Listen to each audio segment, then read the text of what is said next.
In this tutorial, we will learn how to iterate over a list with a for loop in Python.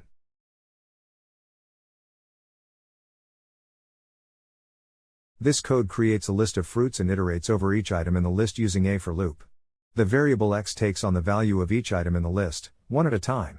Then, the print statement prints out each item in the list. This is the output of the code. It printed out each item in the list, one at a time. Let's try another example.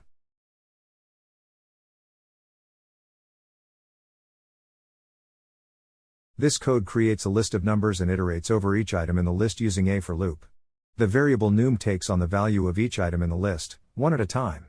Then, the print statement prints out the square of each number in the list. This is the output of the code. It printed out the square of each number in the list. That's it for this tutorial. Now you know how to iterate over a list with a for loop in Python.